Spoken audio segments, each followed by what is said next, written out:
নমস্কার, উত্তম রিয়াকশনের আরেকটি রিয়াকশন ভিডিওতে আপনাদের সবাইকে স্বাগতম। আমি উত্তম আছি আপনাদের সাথে। বন্ধুরা, আজ যে ভিডিওটি নিয়ে আপনাদের মাঝে হাজির হয়েছি সেই ভিডিওটি নেওয়া হয়েছে ন্যাশনাল ডায়ালগস চ্যানেল থেকে। আর ভিডিওর টাইটেল হচ্ছে বাংলাদেশ সমুদ্রমুখী ভারতীয় যুদ্ধ জাহাজ দিল্লিতে আরাকান প্রধানেরা টেকনাফে পা রাখবে শীঘ্রই।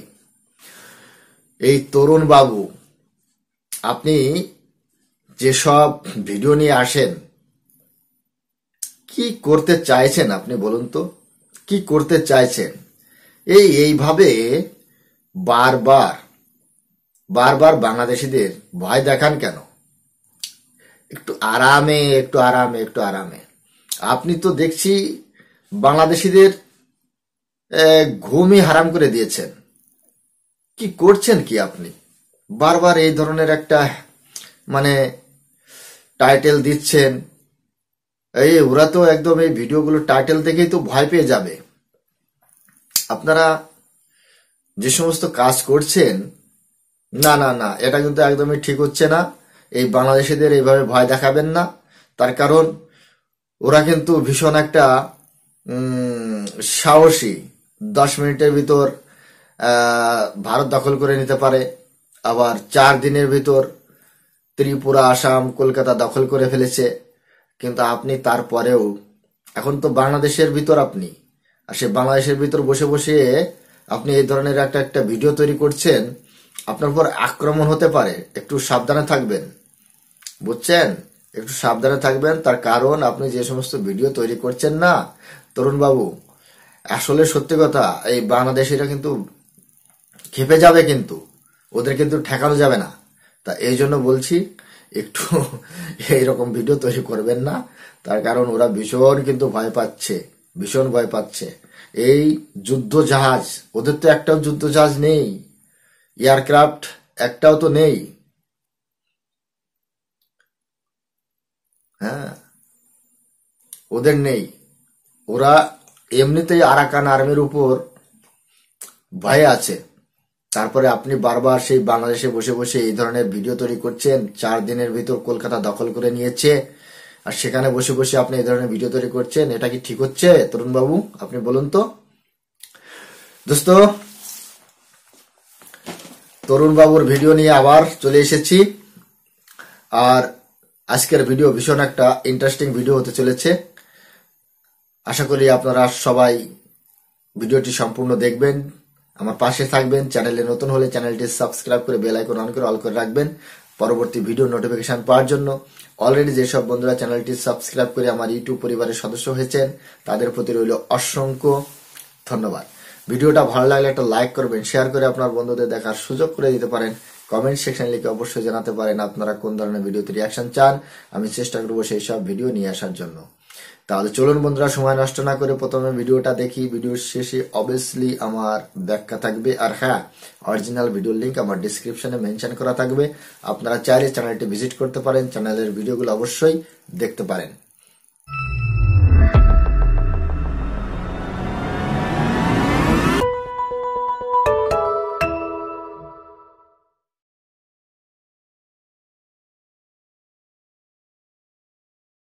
নমস্কার, আমি তরুণ ঘোষ। পাকিস্তানি জাহাজ যেভাবে বাংলাদেশে নোঙর হচ্ছে, দুবার, গতবারও একবার নোঙর হয়েছে, গত মাসে, এ মাসেও বোধহয় একটা জাহাজ 2-3 দিনের মধ্যে এসে পৌঁছাচ্ছে। এবং ভারতীয় এজেন্সির কাছে কিছু একটা খবর হয়তো পৌঁছেছে।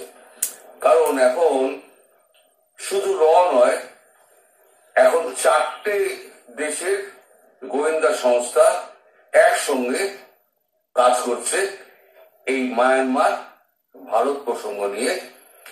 এই 4টে, ইউরোপে যেমন 5 আইস রয়েছে, ভারতে তেমন এশিয়ার তেমনি 4টে দেশ মিলে 4 আইস টাইপের একটা সংগঠন করেছে।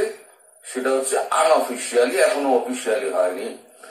এক হচ্ছে গিয়ে ইসরায়েলের মোসাদ, 2 হচ্ছে ভারতের র, 3 হচ্ছে রাশিয়ার কেজিবি, এবং 4 হচ্ছে চীনের MSS, মিলিটারি সিক্রেট সার্ভিস। তিনটে বিষয় তো আপনারা জানেন, কেজিবির কাজ আপনারা জানেন, রয়ের কাজ আপনারা জানেন, আর মোসাদের কাজও আপনারা জানেন। এই মেসেজ খুব একটা সামনে আসতো না। কি বলছেন তরুণ বাবু? মোসাদের কথা বলছেন আপনি? না না না না, এই ধরনের কথা বলবেন না। বাংলাদেশ কিন্তু ভয়ে প্রস্রাব করে দেবে, ভয়ে প্রস্রাব করে দেবে। কিন্তু বাংলাদেশের টার্গেট, বাংলাদেশের আশা আকাঙ্ক্ষা যে ভারতের সাথে একটা যুদ্ধ হবে বাংলাদেশের। চীন আসবে যুদ্ধ করতে ওদের পক্ষ হয়ে, পাকিস্তান আসবে ওদের পক্ষ হয়ে। কিন্তু এরা জানে না যে পাকিস্তান আসলে পাকিস্তানের নাম নিশান এবার মিটে যাবে, তারপর বাংলাদেশ তো আর থাকবেই না। সেটা কিন্তু তারা বুঝতে পারছে না। তারপরে যে আপনি যে 4 সংস্থার কথা বলছেন, দেখবেন এরা এমনিতেই মূর্খের জাত। তারপরেও এরা অন্য একটা কিছু মনে করে বসে থাকবে। বেশ কিছুদিন ধরে এই এমএসএস মিলিটারি সিক্রেট সার্ভিস চায়নার এখন সামনে এসছে, যারা সিক্রেটলি সমস্ত খবর রাখে। ধরুন চায়নায় আপনি পা দিলেন, পা দেওয়ার সঙ্গে সঙ্গে আপনার উপরে কিন্তু এমএসএস এর একটা নজরদারি শুরু হয়ে গেল। এতটাই এমএসএস মানে গভীরভাবে তাদের দেশকে এবং বাইরে থেকে আগত মানুষদের উপরেতে এতটাই নজর রাখে, এবং বহির্বিশ্বের উপরেও তাদের নজর কিন্তু কড়া। পরিবর্তিত পরিস্থিতিতে এই 4টে এজেন্সি একসঙ্গে কাজ করছে। মোসাদের সঙ্গে তো আগেই কাজ করতো। 99-এ যখন পাকিস্তান হামলা করেছিল, সে সময় কিন্তু মোসাদ আমাদের অনেক সাহায্য করেছিল, রকে। কেজিবিও সেই সময় করেছিল। কিন্তু চায়নার সঙ্গে এই প্রথম এই ভারতের সঙ্গে কনফ্লিক্টটা শেষ হয়ে যাওয়ার পর চায়না এই যোগ দিয়েছে, কারণ চায়নারও স্বার্থ রয়েছে। চায়না মায়ানমারে চায়নার সঙ্গে যে গন্ডগোলটা চলছে, চায়না সেটা নিয়ে কিন্তু খুব এই সতর্ক হয়ে রয়েছে যে নতুন করে কিছু না হয়, কারণ চায়নার ওখানে অনেক বিলিয়ন ডলার কিন্তু ওখানে প্রায় $3.5 বিলিয়ন 3.59 এরকম একটা কিছু হবে ওখানে বিনিয়োগ করা আছে। সেই বিনিয়োগটা যাতে সুরক্ষিত থাকে তার জন্য ভারতের কাছে অনুরোধ করেছে। ভারত বলে ঠিক আছে, আমি আরাকান আর্মির সঙ্গে আমি কথাবার্তা বলবো। এখন এই যে খবরটা যেটা কিছু একটা পাওয়া গেছে, তার পরিপ্রেক্ষিতে আজ খুব শীঘ্রই হয়তো যে কোনো একটা জাহাজ বিশাখাপত্তনম থেকে বাংলাদেশের উদ্দেশ্যে রওনা হবে, আন্তর্জাতিক জলসীমার কাছে গিয়ে দাঁড়িয়ে থাকবে এবং পাকিস্তানি মুভমেন্ট এবং বাংলাদেশি মুভমেন্ট নজর করার জন্য। এরপরে যদি কোনো পাকিস্তানি জাহাজ ঢুকতে চায়, তাহলে পরে তাকে যেন আটকানো যায় সেরকম একটা ব্যবস্থাপনা ভাবতে শুরু করেছে। কারণ গোয়েন্দাদের কাছে খবর এসছে, মোসাদ মারফত একটা খবর এসছে যে প্রচুর অস্ত্রশস্ত্র বাংলাদেশে ঢুকছে, আধুনিক অস্ত্র প্রচুর। এর জন্য বাংলাদেশ সরকার $60 মিলিয়ন ডক্টর ইউনূসের সরকার $60 মিলিয়ন পাকিস্তানকে গোপনে দিয়েছে। কোথাও থেকে বোধহয় $100 মিলিয়ন বোধহয় পেয়েছিলেন। সেই $100 মিলিয়ন মধ্যে $60 মিলিয়ন এই অস্ত্রশস্ত্র কেনার জন্য পাকিস্তানকে দেওয়া হয়েছে। এখন এত অস্ত্র বাংলাদেশের লাগছে কেন, সেটা নিয়ে একটা বড় প্রশ্ন দেখা দিয়েছে যে এত অস্ত্র নিয়ে বাংলাদেশ করবে এটা কি? হঠাৎ এত অস্ত্রের চাহিদা হয়ে গেল কেন? এত গুলি, এত বন্দুক চাহিদা হয়ে গেল কেন? দ্বিতীয় হচ্ছে, আমাদের যশোরের কাছাকাছি একটি জায়গায় ভিডিও ফুটেজ চারদিকে লিক করে গেছে। সেটা হচ্ছে কোনো একটা অনুষ্ঠান হচ্ছে, সেখানে উর্দুতে বক্তৃতা হচ্ছে এবং পাশে বেশ কয়েকজন গানম্যান, 1-2 দেখা যাচ্ছে, তারা আধুনিক অস্ত্র নিয়ে তারা দাঁড়িয়ে আছে এবং যে বক্তৃতা হচ্ছে সেটা হচ্ছে উর্দুতে। কথা হচ্ছে যে বাংলাদেশে উর্দুতে থেকেও কথা বলে না, তাহলে এই যে উর্দুতে যারা কথা বলছে তারা এগুলো কোথা থেকে? পাকিস্তান থেকে এসছে। পাকিস্তানের ইতিহাস ভালো করে ভারতের জানা আছে, ফলে ভারত এখন একদম পুরোপুরি অ্যাক্টিভ হয়ে গিয়েছে যে নিজের সুরক্ষাটা নিজের বুঝে নিতে হবে। গতকালকে আরাকান আর্মির 3 জন কমান্ডার কাল দিল্লিতে এসে পৌঁছেছে। গতকাল রাতে তাদের এখানে একটা বৈঠক হয়েছে তাদের সঙ্গে। বৈঠকে উপস্থিত ছিলেন রাজনাথ সিং, আমাদের প্রতিরক্ষা মন্ত্রী, এবং এনএসএ ডক্টর অজিত দোভাল। এই 3 জনের একটা বৈঠক, এই 2 জনে ছিলেন ওই বৈঠকে। ওই বৈঠকে কি কথাবার্তা হয়েছে সেটা বোঝা যাচ্ছে না, তবে এটা খবর পাওয়া গেছে খুব শিগগির আরাকান আর্মি খুব শিগগির হয়তো বাংলাদেশের নাফ নদী পেরিয়ে টেকনাফে পা রাখবে। এবং আরাকান আর্মির কাছে পুরো খবর আছে, এবং ভারতও খবর দিয়ে দিয়েছে যে টেকনাফ ওই অঞ্চলে পুরোটায় ওইখানে যে সমস্ত বসতি রয়েছে সেই সমস্ত বসতিতে যে সমস্ত বস্তিগুলো তো আশ্রয় যেখানে দেওয়া হয়েছে সেখানে পুরো রোহিঙ্গা রয়েছে। আর রোহিঙ্গা হচ্ছে আরাকান আর্মির 1 নম্বর শত্রু। আর বাংলাদেশের জামাত রোহিঙ্গাদের সঙ্গে মিলে এই যত চট্টগ্রামে গিয়ে যত কাতলে আম যত করছে সব হচ্ছে এই রোহিঙ্গা দিয়ে আর জামাত দিয়ে এগুলো করছে। ফলে এখন রোহিঙ্গাদের ওই খুঁজতে এখন ওই আরাকানের বাহিনী এখন পা রাখবে নাফ নদী পেরিয়ে টেকনাফে। এবার টেকনাফ থেকে ধীরে ধীরে ধীরে ধীরে হয়তো অন্যত্র যাওয়ার তাদের প্ল্যান আছে, কোথায় আমি জানি না।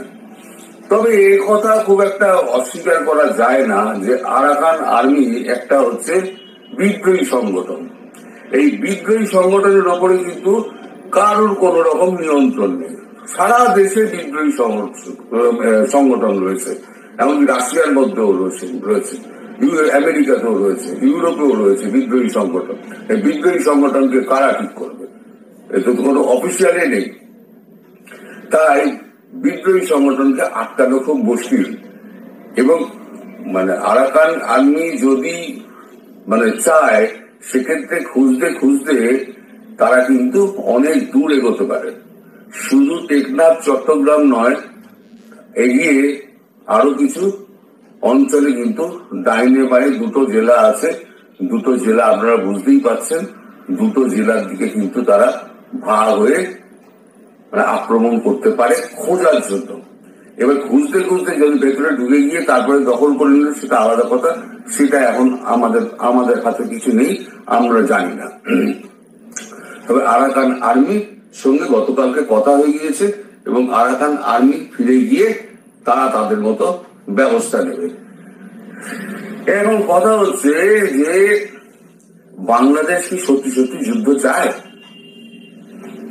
এটা কিন্তু একটা বড় প্রশ্ন। বাংলাদেশ যদি যুদ্ধ করতে চায় তাহলে বাংলাদেশের কিন্তু অস্তিত্ব সংকটে পড়ে যাবে।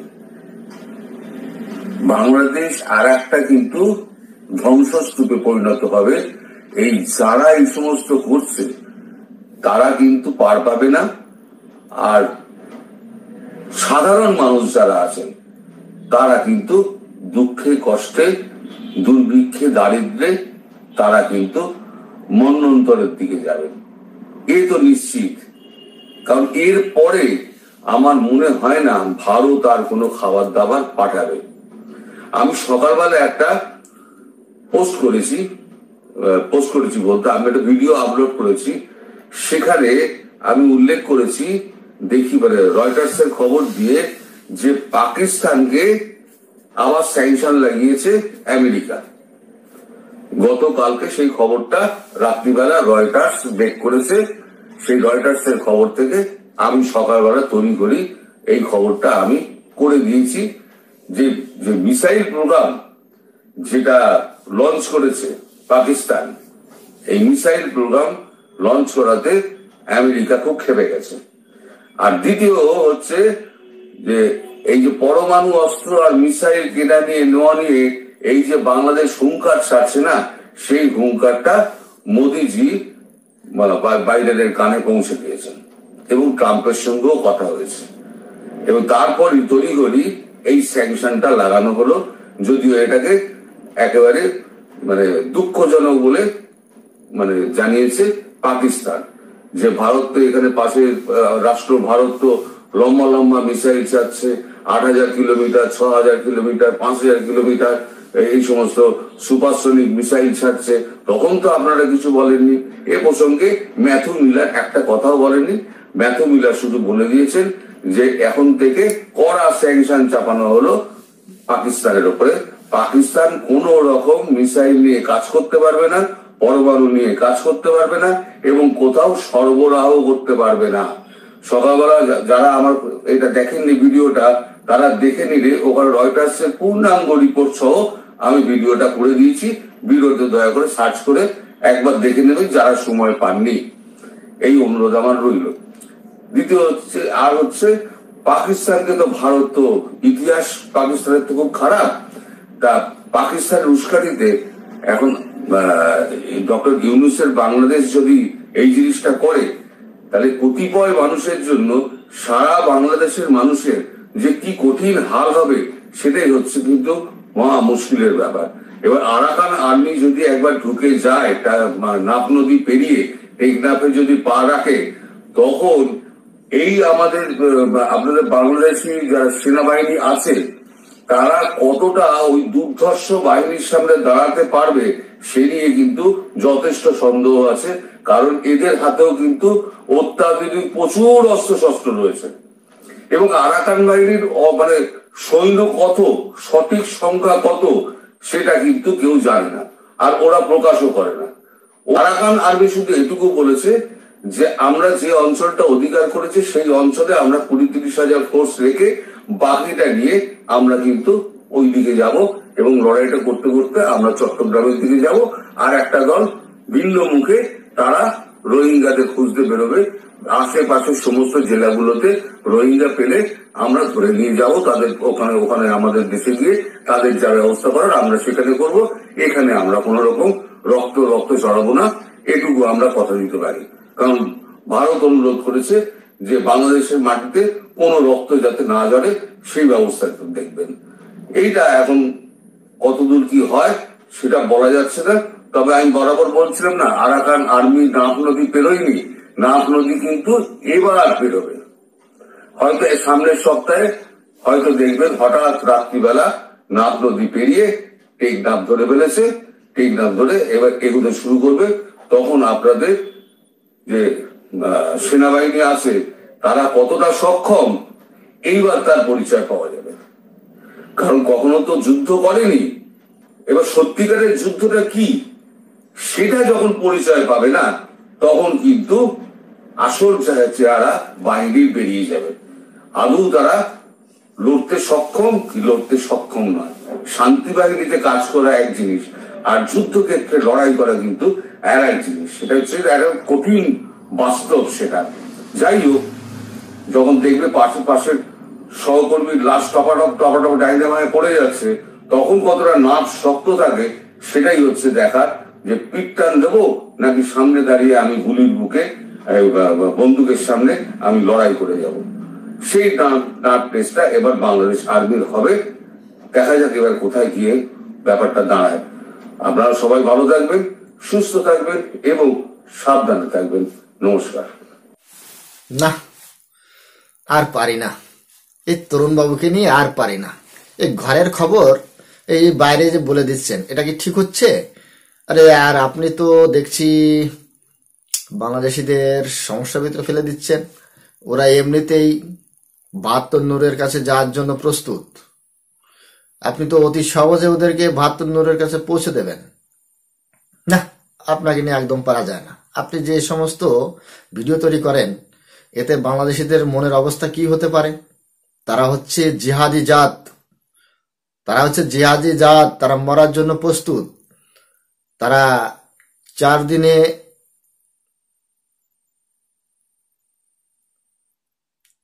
দিনে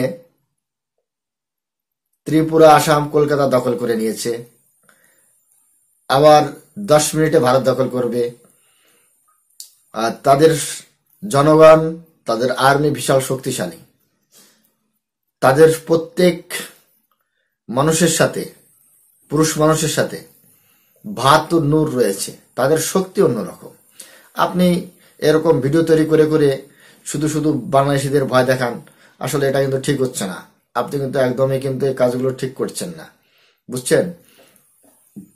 আর আরাকান আর্মি তাদের সাথে ফেস করতে পারবে না, তাদের সাথে জিহাদি ফোর্স ফেস করতে পারবে না, বুঝতে পারছেন? চট্টগ্রামে যে সমস্ত বুদ্ধিস্ট ছিল তাদের উপর যেভাবে নির্যাতন করেছে বাংলাদেশিরা, তাদেরকে ছেড়ে দেবে না। তারা তো ঢুকবেই, তারা ঢুকবেই, দেখবেন একটা সময় ঢুকে পড়েছে। বাংলাদেশের মিডিয়ায় চলছে যে বাংলাদেশের পাশে নতুন একটা দেশের জন্ম হতে চলেছে। এখন থেকেই তারা গান গাইছে, তাদের কপালে এখনই দুর্দশার ভাঁজ দেখতে পাচ্ছে। আপনি এই ধরনের আর কথা বলে তাদের নার্ভ বা তাদের যে পালস স্পিড আর বাড়াবেন না। তাদের মানে হার্ট স্পিড বেড়ে যাচ্ছে, কিন্তু যে কোনো মুহূর্তে তারা কিন্তু পৌঁছে যেতে পারে 72 হুরের কাছে। একটু সাবধানে, এরকম না, আস্তে আস্তে করে হবে সবকিছুই, কিন্তু এরকম হুট করে ভয় দেখালে ওরা বাঁচবে না। তো বন্ধুরা, আপনাদের কি মতামত ভিডিও সম্পর্কে, তরুণবাবুর সম্পর্কে, তরুণবাবুর ভিডিও সম্পর্কে, আর আমার রিয়াকশন ভিডিও সম্পর্কে, সেটা অবশ্যই কমেন্ট সেকশন লিখে জানাতে পারেন। চ্যানেলে নতুন হলে চ্যানেলটি সাবস্ক্রাইব করে বেল আইকন অন করে অল করে রাখবেন। সবাই ভালো থাকবেন, সুস্থ থাকবেন। দেখা হচ্ছে নেক্সট রিয়াকশন ভিডিওতে। ততক্ষণ সবাইকে নমস্কার।